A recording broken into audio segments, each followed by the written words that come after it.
स्वागत है। आज हम प्रेमचंद की मशहूर कहानी कफन उसके कुछ खास हिस्सों पर बात करने वाले हैं। खास तौर पर वो हिस्सा जहां घीसू और माधव, आपको याद होगा, झोपड़ी के बाहर बैठे हैं और अंदर माधव की पत्नी बुधिया वो प्रसव पीड़ा से कराह रही है जी। और हमारे पास जो स्रोत है वो कहानी के इसी मार्मिक हिस्से पर ध्यान खींचते हैं।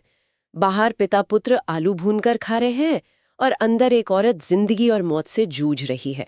तो आज हमारा मकसद है कि इस सीन के पीछे क्या चल रहा है, उनके दिमाग में क्या है, उनकी बातचीत, उनका व्यवहार, उसको थोड़ा गहराई से समझे। तो चलिए शुरू करते हैं। बिल्कुल बिल्कुल, ये अंश कहानी के उस हिस्से में ले जाते हैं जो जो आपको झकझोर देता है, जहाँ मतलब ऐसा लगता है कि गरीबी और लाचारी ने इंसान की भावनाओं को कहीं दबा दिया है। हाँ, सबसे पहले तो यही बात अजीब लगती है कि अंदर बुधिया दर्द से चीख रही होगी और बाहर ये दोनों घीसू और माधव बड़े आराम से आलू खा रहे हैं। आराम से, हाँ। और माधव को देखिए, उसे ये फिक्र ज्यादा है कि अगर वो अंदर गया तो घीसू ज्यादा आलू ना खा जाए। ये क्या है? मतलब सिर्फ बेफिक्री कहूं इसे या कुछ और? सिर्फ बेफिक्री शायद ना हो। देखिए, प्रेमचंद यहाँ शायद ये दिखा रहे हैं कि जब पेट की आग बहुत ज्यादा तेज हो, जब अस्तित्व का ही संकट हो, तो कई बार जो शारीरिक जरूरतें हैं वो ज्यादा जरूरी लगने लगती हैं। अच्छा। हाँ, मतलब भूख इतनी हावी है कि बाकी चीजें, भावनाएं, नैतिक जिम्मेदारियां वो पीछे छूट जाती हैं। ये भावहीनता नहीं, बल्कि एक तरह से जीने की मजबूरी का बिगड़ा हुआ रूप है। हाँ, और उनकी बातों से भी ये साफ लगता है ना कि मतलब काम से तो हमेशा जी चुराया है इन लोगों ने। बिल्कुल। घीसू कैसे वो पुरानी दावत याद करता है जहां उसने पेट भर के खाया था। अभी की हालत देखिए और वो यादें, एकदम उल्टा।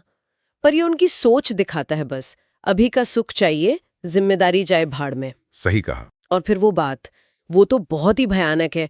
मरना ही है तो जल्दी मर क्यों नहीं जाती? देखकर क्या करूं? ये तो हद है संवेदनहीनता की। हाँ, पर यह समझना जरूरी है कि यह संवेदनहीनता शायद एकदम से नहीं आई।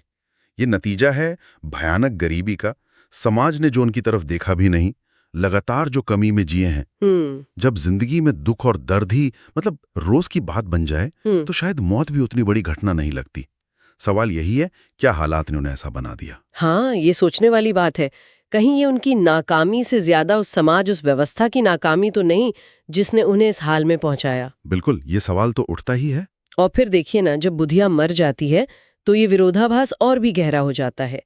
कफन के लिए पैसे मांगते फिरते हैं, समाज का लिहाज है। हाँ, रीति रिवाज का। लेकिन फिर उन पैसों का करते क्या है? शराब पीते हैं, पूड़ियां खाते हैं। मरे हुए के नाम पर जमा पैसा जिंदा लोगों की फौरी जरूरतों पे खर्च हो जाता है। और यही तो कहानी का निचोड़ है। वो अपने इस काम को सही ठहराने के लिए तर्क भी देते हैं। कहते हैं, कैसा बुरा रिवाज है कि जिसे जीते जी तन ढाकने को चीथड़ा भी ना मिले, उसे मरने पर नया कफन चाहिए। हाँ, ये तो समाज पर कटाक्ष भी है। कटाक्ष भी है और अपनी इच्छा पूरी करने का बहाना भी। और फिर ये सोचना कि बुधिया भी यही चाहती, ये क्या है? क्या वो खुद को धोखा दे रहे हैं या बस अपनी इच्छा को बुधिया पर थोप रहे हैं? ये गरीबी से पैदा हुई नैतिकता का एक बहुत ही परेशान करने वाला चेहरा है। घीसू तो रोने धोने को भी फालतू बताता है। कहता है, कफन तो लाश के साथ जल ही जाएगा, क्या फायदा? क्या ये कोई मतलब दार्शनिक सोच है उसकी, या बस अपनी जिम्मेदारियों से भागने का एक और तरीका? दार्शनिक कहना शायद थोड़ा ज्यादा हो जाएगा। ये ज्यादातर ऐसा लगता है कि वो अपनी लाचारी, अपनी बेबसी को मान चुके हैं। उससे एक तरह की विरक्ति पैदा हो गई है। अच्छा। हाँ, क्योंकि वो हालात बदल नहीं सकते, तो वो अपने व्यवहार को, चाहे वो कितना भी अमानवीय लगे, उसे सही ठहराने के लिए एक वजह गढ़ लेते हैं। एक तरह का ये दिमागी बचाव है जो उन्हें अपराध बोध से बचाता है। उनके तर्क भले ही स्वार्थ से भरे हों, पर वो उस कड़वी सच्चाई की तरफ भी इशारा करते हैं जहां समाज के रीति रिवाज इंसान की बुनियादी जरूरतों के सामने खोखले लगने लगते हैं। तो कफन के इन हिस्सों से हमने देखा कि कैसे प्रेमचंद ने बिना किसी झिझक के दिखाया है कि भयानक गरीबी इंसान पर क्या असर डाल सकती है। उदासीनता, बदलती प्राथमिकताएं और यहाँ तक कि इंसानियत का खत्म हो जाना। घीसू और माधव का व्यवहार हमें सोचने पर मजबूर करता है कि क्या इंसानियत की भी कोई हद होती है?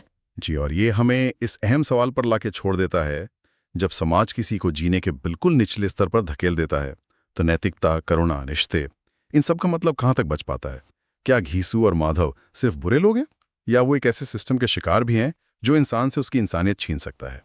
ये कहानी आज भी उतनी ही जरूरी है, क्योंकि ये सवाल उठाती है कि क्या हमने आज वो हालात खत्म कर दिए हैं जो इंसान को इस हद तक गिरा सकते हैं।